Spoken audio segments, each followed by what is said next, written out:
The first time I saw her, she came running across the dry pasture like a storm gathering speed. Her braids whipped loose behind her, her feet kicked up dust, and her eyes burned with desperation that cut through the quiet of the late afternoon. I'd been riding home from town, my horse heavy with supplies, when she blocked the trail, panting, chest heaving as though the land itself had chased her. "Cowboy," she gasped, her voice breaking. "Please, you must come. It's my mother. They've hurt her. They'll kill her if I can't bring help." I reined in sharply, my heart kicking against my ribs. I didn't know this girl, barely more than a young woman, but her urgency left no room for doubt. "Who hurt her?" I demanded, leaning down in the saddle. Her fists tightened, her lips trembling, as she spat the word like poison. "Her husband's kin, his brothers, his sisters. They beat her because he is gone.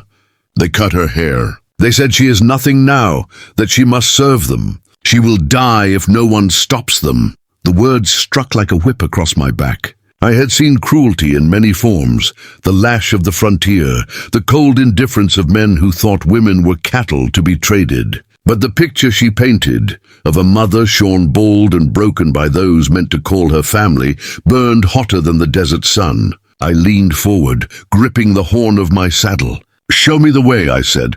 She wasted no time climbing up behind me, clinging to my waist as my horse surged forward. The ride was long and hard, the wind pulling her cries into the air as she begged me not to slow. She told me fragments between breaths. Her mother had been married to a man twice her age, a union not of love, but of survival. When the man died of fever, his family turned on her, declaring her worthless, blaming her for his death. They stripped her of honor in the cruelest way they could, cutting away her hair in front of the village, beating her until she fell. My stomach tightened with every word. I could almost see it, and the rage building inside me was enough to drive the horse faster than it had ever run. When we reached the settlement, the sun had dipped low, painting the clay huts and wooden fences in bloody light. Voices carried on the air, mocking laughter, jeers, the sound of a whip snapping against flesh. My companion slid off the horse before it had even stopped, running toward the noise. I followed with my rifle ready, my boots pounding the dirt. What I saw when I rounded the corner would never leave me. A woman knelt in the dust, her head bare, shorn like a prisoner. Strips of blood marked her cheek, her arms bruised, her dress torn. Around her stood a half-circle of kin, their eyes cold with scorn. One man held a rope as though she were livestock. Another woman sneered, spitting at the ground near her feet, and above it all the laughter, high, cruel, hollow. She did not look at them. She stared at the earth, her body trembling, but her back still straight. Even in ruin, she carried herself with dignity. I didn't think. I didn't hesitate. I strode into the circle, my voice carrying the weight of thunder. "That's enough." The rope holder turned, his face twisted in surprise, then fury. "Who are you to speak here, rancher?" he spat. I leveled my rifle at his chest, my jaw like stone. "The man who won't stand by while you butcher a woman's soul." The crowd shifted, their mockery faltering. Some muttered, some jeered, but none dared step closer.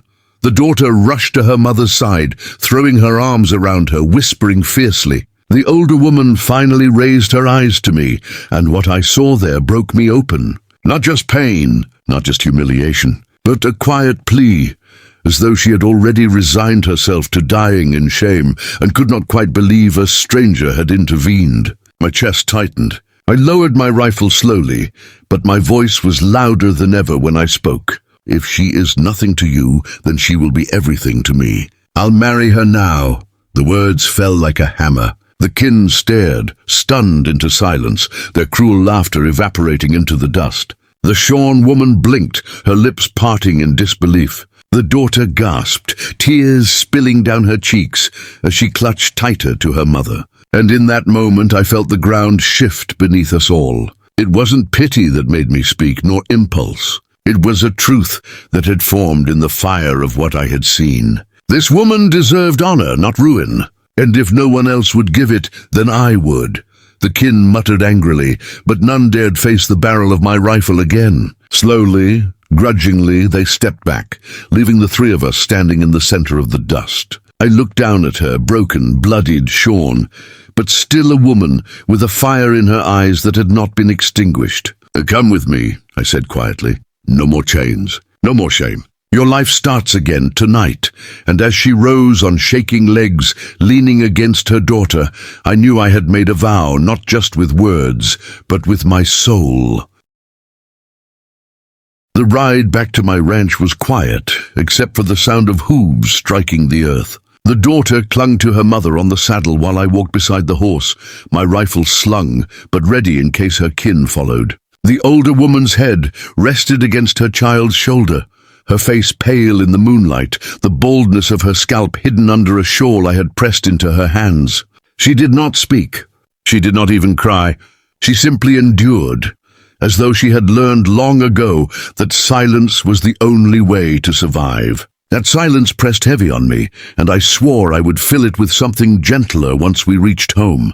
At the ranch, I lit a lantern and guided them inside. The air smelled of fresh hay, wood smoke and leather, simple scents that I'd grown used to in my solitude. To them, it must have felt like stepping into a different world. I set food before them, bread and stew still warm from earlier. The daughter tore into it hungrily, but the mother only stared at the bowl, her hands trembling when I tried to press a spoon into them.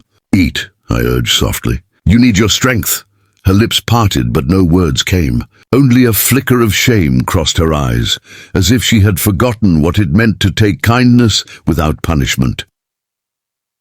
That night, I offered them my bed, while I took a blanket to the floorboards. I lay awake, staring at the ceiling beams, listening to the quiet breaths of two souls who had carried more pain than I could imagine. I thought of her shorn scalp, the mockery she had endured, and the vow I had spoken in the heat of rage. "I'll marry her now." The words had come from a place deeper than reason. As I lay in the dark, I realized they had not been a bluff. I had bound myself with them, and I felt no regret. I only wondered if she could ever accept them. Morning came with a pale wash of sunlight over the prairie. I rose early, preparing coffee and tending to chores. The daughter insisted on helping, her small hands eager to prove their worth. But the mother lingered near the doorway, her shawl clutched tightly around her head, watching me with cautious eyes. When I returned from the corral, I found her standing by the window, gazing out at the fields. She looked both fragile and unbreakable, like glass forged from stone. "This land is yours?" she asked at last, her voice raspy but clear. I nodded. "Yours too, if you'll stay." She looked away quickly, as though the words burned her. The days passed slowly, marked by small steps. She began to eat, though never much. She allowed her daughter to braid what little hair grew back, even though it barely covered her scalp. She moved with careful dignity, sweeping floors and tending the fire as if to repay the shelter she did not believe she deserved.